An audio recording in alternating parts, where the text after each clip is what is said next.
Toulouse-Saint-Sulpice, plus que jamais sur les rails. Le 114, c'est le 112 pour les sourds. Et enfin, les assises de la culture occitane, Coussiba.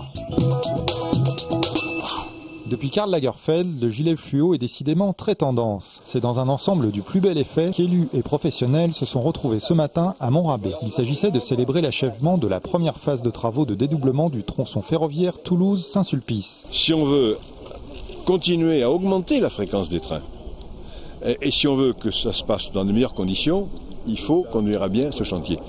Je le suis d'une manière très attentive, je n'allais pas dire tous les jours, mais très régulièrement. Et là, on achève la première tranche. Nous avions pris un engagement, celui de tenir ce chantier en 4 mois et demi et de permettre la réouverture de la ligne à la circulation le 19 septembre. Cet engagement est tenu. Dès la semaine prochaine, les trains rouleront. Bonne nouvelle qui se double de nouveaux tarifs avantageux. Nouvelle gamme tarifaire mise en place depuis le mois de juin, avec notamment un titre Ticket Move à des prix imbattables sans aucun engagement. Puis depuis le 1er septembre, c'est aussi le pack illimité. Donc des réductions très importantes pour un nombre illimité de voyages. Alors, à ceux qui croyaient que Toulouse n'avait les yeux tournés que vers le ciel, on peut dire que la région Midi-Pyrénées est une région très ferroviaire. Avec ses 3 agences implantées à Toulouse depuis 3 ans, Babychou Service est la franchise spécialiste de la garde d'enfants à domicile de 0 à 12 ans. C'est près de 100 postes qui sont à pourvoir pour cette entreprise qui ne cesse de recruter à Toulouse et dans le département. J'ai eu l'an dernier le désir de poursuivre cette activité professionnelle, de compléter mon activité professionnelle. Et étant donné que la garde d'enfants est mon domaine de prédilection, c'est ce que je sais faire, c'est ce que j'aime faire, je me suis tout naturellement tournée vers ce domaine qui est très porteur d'emploi actuellement. Parce qu'on a toujours, nous, la difficulté d'avoir de différencier nos prestataires qui sont à même de prendre en charge nos enfants de moins de 3 ans et nos enfants de plus de 3 ans. Et nous nourrissons. À chaque fois, on a des compétences différentes, et donc on a des diplômes différents, et on a aussi après des horaires différents, et après des lieux géographiques différents. Dans tous les cas, ça nous amène, nous, en agence, d'être toujours en amont, obligés de recruter continuellement. En ces temps de crise, il est rare de voir une telle offre. Depuis l'an 2000, le 112 est le numéro de téléphone européen réservé aux appels d'urgence.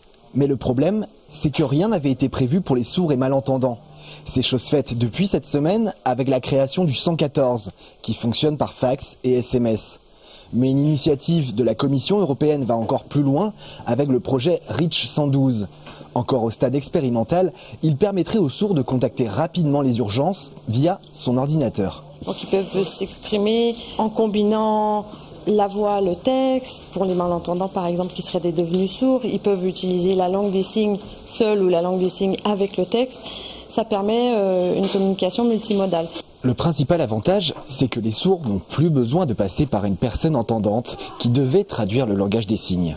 Si quelque chose se passait dans ma vie privée, c'est que forcément, je devais forcément tout raconter à la personne entendante qui était là. C'est-à-dire que voilà, je ne pouvais pas faire ça moi-même. J'étais toujours obligée de demander de l'assistance à quelqu'un. Et ça c'était énormément frustrant. Même si le Reach 112 n'en est encore qu'au stade expérimental, l'accessibilité pour les sourds et malentendants gagne des points, reste à transformer l'essai.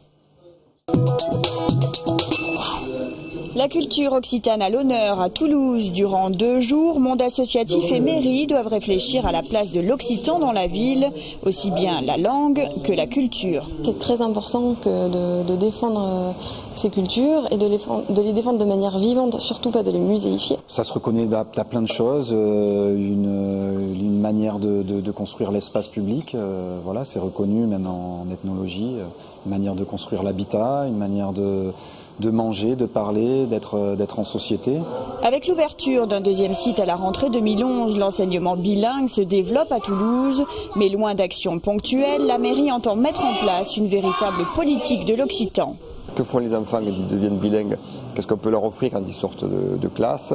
Comment on prépare la continuité entre le collège et le lycée? Qu'est-ce qu'on fait vis-à-vis des parents? Et qu'est-ce qu'on fait vis-à-vis des autres enfants qui ne sont pas en école bilingue? C'est cet accompagnement-là que nous devons faire et que nous n'avons pas fait jusqu'à présent. Les assises seront suivies du Festival Occitania du 17 septembre au 23 octobre. Cette année, ce sont les 40 ans du Conservatoire occitan que l'on fête.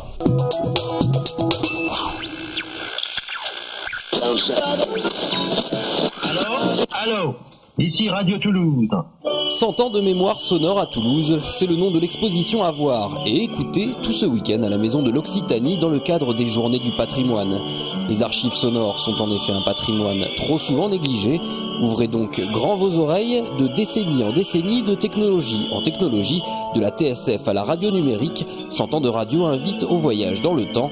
Cette exposition est à découvrir au 11 rue Malcousina, métro Esquirol.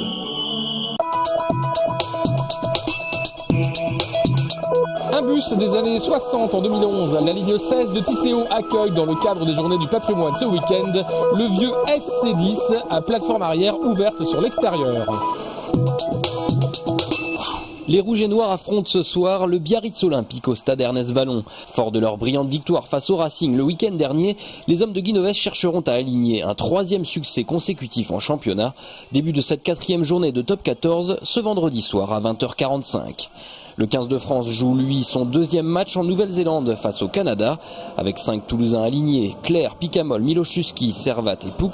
Tout autre résultat qu'une victoire serait une énorme déception. Coup d'envoi dimanche 18 septembre à 10h30. A noter que le stadiste Jean-Marc Doussin s'envole pour la Nouvelle-Zélande dès samedi pour pallier le forfait de David Scrella. Enfin football, le TFC aborde de son côté la 6e journée de Ligue 1. Samedi soir, on jouera le derby de la Garonne au Stadium. Rivière et Didot devraient faire leur apparition sur la feuille de match. TFC Girondins de Bordeaux, le match commence samedi dès 19h. Ce week-end, les échasses modernes sont à l'honneur au stade Toulouse-Lautrec. Compétition française et rencontres internationales, sans oublier une initiation pour le grand public. Les efforts sont multipliés par 5 et donc actuellement on est encore au début, aux prémices du sport. Et avec des gens qui ne sont pas forcément experts en la matière et qui ne sont pas entraînés depuis longtemps, on atteint des records de vitesse à plus de 45 km/h, des sauts en hauteur à plus de 3 mètres et des triples sauts à quasiment 20 mètres de longueur. C'est-à-dire que là, avec des gens débutants, on dépasse ce qui se fait à pied avec des champions olympiques. Et en plus, c'est facile à faire. Pour ce sport, allié à ce loisir tout neuf, où le buzz s'est fait sur Internet, on compte déjà 300 licenciés à Toulouse.